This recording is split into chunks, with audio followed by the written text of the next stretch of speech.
Hey guys, welcome back. Okay, so let's get into this storytelling. This is a bonus general message. I have started this 3 different times, and it's just kind of really odd energy right now. What what keeps coming to mind is like somebody's having a big old meltdown, and I think that's why the things are just coming out in weird ways. Um, I don't know why I'm saying that, other than the every attempt I made would just kind of like melt down with the other videos. Something went wrong each time, and I was like, okay, what's with all the meltdowns? So we have building blocks. Okay, so maybe it was somebody was trying to stack things up in the wrong way. If we need to do things orderly, one step at a time, and we're trying to skip steps, we're gonna have a problem, right? That maybe things have to be done in a particular order, and maybe that's frustrating. If you've ever tried to put something together, like you buy like a piece of furniture and it's self-assemble, we all know how that goes. We always assemble it wrong the first time, or at least some critical component, one little teeny tiny step that we didn't comprehend, even though we read the directions 19 times. I'm thinking it's something like that. Like, then once you sit there and you go, oh my god, I can't believe this, I have to undo all this. And you sit there and then you say, screw it, I guess I got to undo it all because it's got to be done right. And then once you get to the end of it, it's like, okay, that wasn't so bad. I just wish I hadn't missed that one critical step. We have judgment in the reverse, and we have 5 of Wands. Somebody is having a meltdown because it's not working. They don't see the way that they can have a reconciliation, and they keep having to go back to the drawing board. They're fighting the chaos hippo. This is one person in this over and over, though, fighting the same chaos hippo. I say that because in ancient Egypt, hippos were seen as the embodiment of chaos. And so, with that in mind, the chaos hippo is going to be very powerful.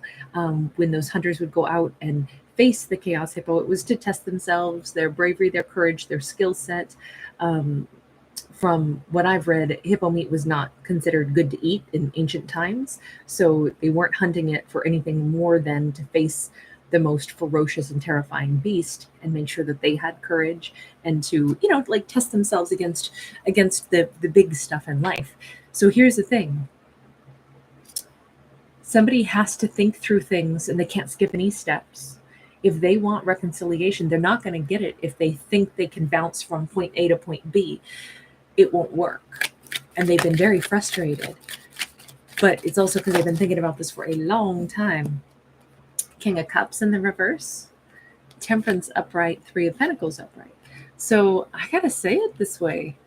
If this King of Cups has not yet identified that they can't give nothing and expect something, they can't get what they want out of a situation, this is someone who's trying to avoid, like, offering their emotions, but wanted to get a reconciliation going.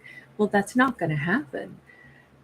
They're only just now starting to comprehend that. They had to work on themselves first to get to that point. I feel like this is a person who wanted to be able to either pop back into somebody's life and get that person again. And they're like, I don't want to have to open up and be vulnerable. I don't want to have to give emotion. I just want to pick up the phone and randomly text them and have them text me back. And then we're going to be, flowing and rolling again. And they realized, let me ask, how did they realize that that's not going to happen? How did they come to that conclusion? Like, damn it, this isn't working. King of Pentacles, Hierophant. They maybe came to this conclusion because they finally did get more grounded, and maybe they actually started to, like, have some spiritual breakthroughs with the Hierophant, which is awesome, because before then there's a connection to the universe here on this Temperance card as well. And then we see this person started to do work on themselves. I think they started to realize, if I want something, I have to first be leveled out. How did their higher self step in and give them that very important advice, I would say? Ooh, 9 of Swords. They had a lot of sleepless nights. The Emperor, the 5 of Cups. You know, I gotta say, they've been haunted. I'm gonna say, whomever it is that they want to reconcile with either said something or wrote something, conveyed words to them, and those words have haunted them. Either they've reread something 9 times, 90 times, whatever it may be, and they, it was indescribable, the amount of stress that they got from reading those words or hearing those words spoken to them. It called them out and said, "You were supposed to be an emperor." That's what I hurt over, because you were supposed to be my protector. You were supposed to be my partner. You were supposed to be the person that I could rely on. You were supposed to be honorable. You were supposed to be, I thought you were an emperor. That's what I longed for. That's what broke my heart. And I think that like settled into their brain where they're like, I can't even just randomly text this person and expect them to write me back because they wrote me something that was so profoundly painful, and that point blank told me who I was supposed to have been and why they're in so much grief, because this is what they thought I was. This is what they're grieving. That stayed in their brain for a long time. They've had a lot of bad dreams or a lot of sleepless nights, because I think those words must have been, I mean, this is very raw. We can see in her, reaching out, we can see how much sorrow there is, how much grief there is over what could have been, what should have been. It's as if, as much as they wanted to jump back into something with someone, they were not in any condition where they could have, if this is who they need to be before they can come toward this individual.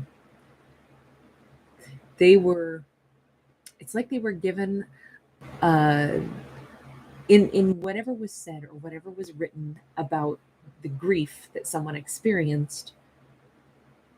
If this feminine wrote them some letter about the grief that they experienced at the disappointment that they were not all of these things, they pinpointed all of the things that an emperor is so clearly that it's like this character was given a roadmap for who they would need to be if they're ever going to get a chance with our character again. They're having a meltdown on one hand because they have to build themselves into that person. They didn't want to, from what I can tell. They didn't want to open up their emotions. They realize though, it's, I'm not getting this person back. Under no circumstances will I be able to get them back, because they've already laid out what was missing. They've laid out why they were so disappointed. Not even disappointed. This is like devastated on that card. Um, and that got them more grounded. So sometimes, hearing something that isn't maybe terrific or doesn't feel great to hear about someone's grief and about the grief you may have inflicted upon them, wittingly or unwittingly. Here's the thing, it gave them the recipe for what they actually, I think, already knew. They had to get grounded. They had to listen to their higher self. They can't operate like this. They can't be completely removed from emotions and think that they can get somebody's heart. They have to be grounded, solid, stable. They have to be tapped into their higher self. And to do that, they had to really figure themselves out. They had to get to a peaceful place within themselves. They had to work on themselves. So all this is kind of hinged upon this character doing what they needed to do for themselves to become who they needed to become. Whew. Four of Swords and the Prince of Wands. I don't know why I want to say four again. The Prince of Wands in the reverse. I gotta say, what they've come to realize is if they're gonna heal things with this person who they may love very much, this person could have a big woolly white dog, or this could just be their inner wolf, meaning they could be someone who, boy, when they're upset, when they're mad, when they're hurt, they may have a version of themselves that is a big ferocious wolf where they protect themselves when, and they may have seen this side of her, I'll say. If they hurt her, him, her, it doesn't matter. I don't read for genders. They probably have met her wolf, her big protector. the energy that she projects outward. This is, don't come near me. I don't want to be hurt by you again.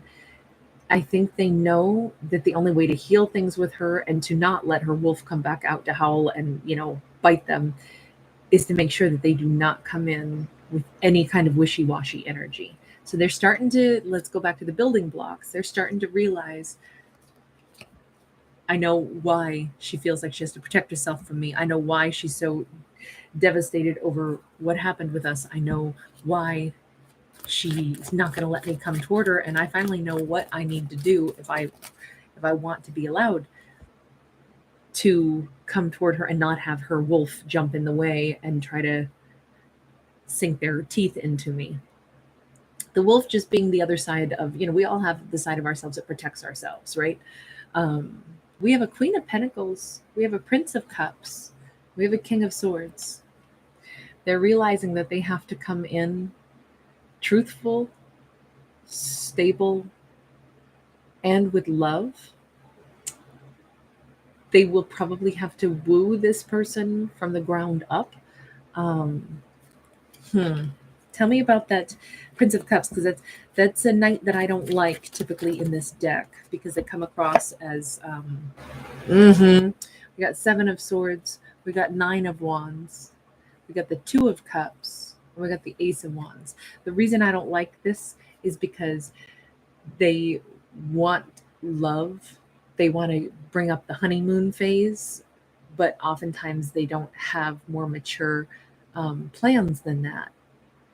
What this says is their only way back into her life, and they're realizing this, is they have to meet her where she's at. So, kings and queens, characters of equal maturity and integrity, both in the upright.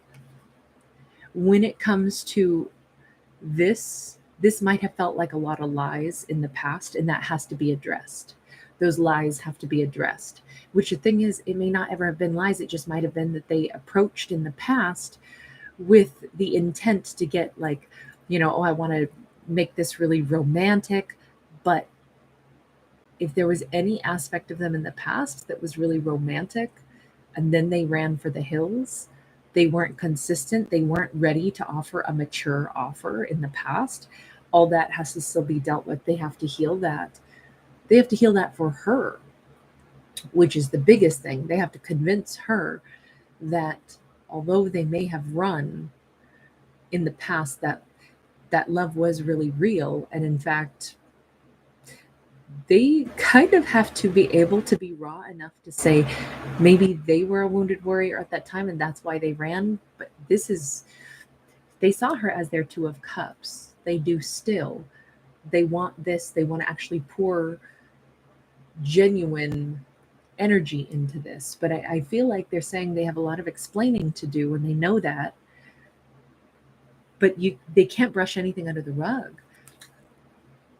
If they're going to approach her, again, remember the building blocks. So this character's had a lot of building blocks. Okay, first off, the meltdown to realize I can't come toward her. She won't let me come toward her. In fact, she kind of hates me right now. No, it's not hate me. She's absolutely devastated by the way I treated her, and I can't get over the fact that that's how she sees me. They maybe also have been really distressed over how much they hurt her, which is good. That shows that they genuinely care, even though they are still so distressed over, you mean to come toward her, I have to open up my emotions or she'll never take me back. She won't even listen to me. She'll do nothing but set her big old wolf on me because she thinks I'm a player and she won't have any of it. Her life is more peaceful without me in it, is what she's decided. She doesn't want to hear from me when she thinks I'm a player. She's by no means healed from this either in this particular story, but they are finally doing the work. They're finally understanding, possibly because, it sucks to be told you're a monster. I can't believe you treated me like this. And for them to actually be bothered by it, even though I don't think that they were trying to hurt her, but I do think they were trying to get away with not opening up their heart, and they were in a karmic energy with that King of Cups in the reverse. There was no depth of emotion that they would really share, but they gave a lot of lip service. They're finally getting into the depth They're finally working on themselves enough to have the confidence to finally come in and speak some real truth, really be vulnerable about, yes, I did. I wanted you to fall for me. I wanted you to love me. And then I ran because really I was freaking terrified. I was still healing. I needed you to love me. I really loved you and I was scared. That's what this boils down to. So, this is one of those examples where a character who has their own unhealed trauma meets somebody that they want, that they don't consider.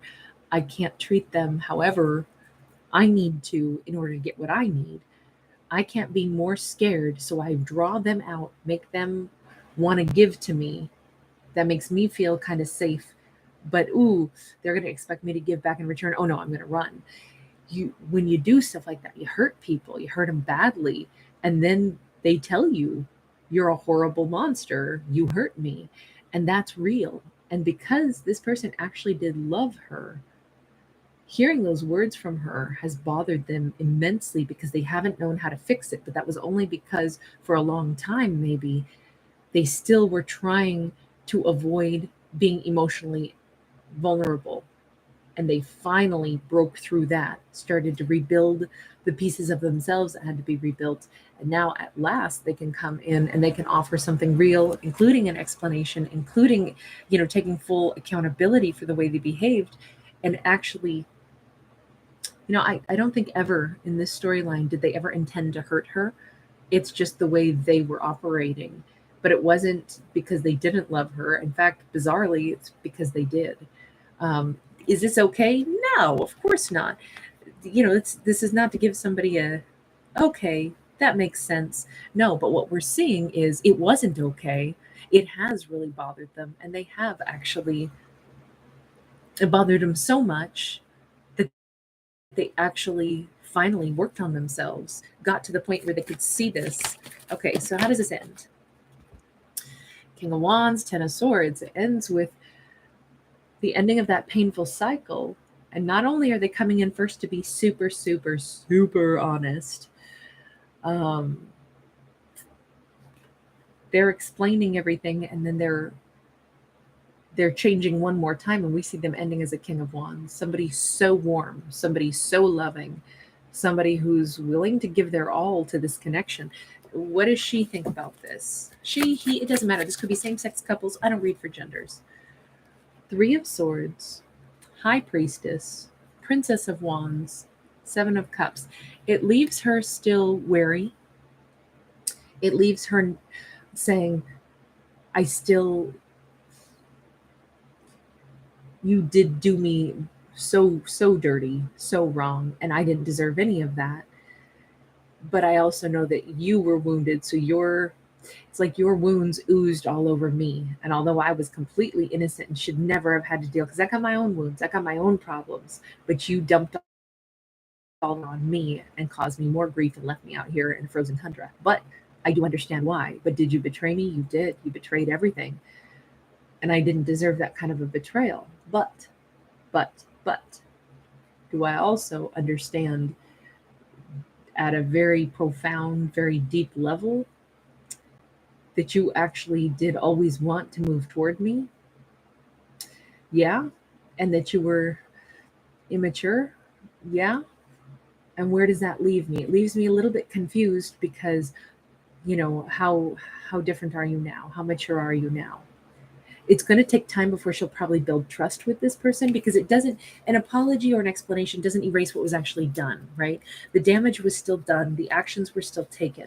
I like the fact that this is saying things happen that we can't undo, but could there be a chance to rebuild it? She says, it depends. I don't know who you are as a healed person. So we'll see. And I think that's the nicest way to leave this, because she's not accepting an apology. She fully does. But will there be forward motion?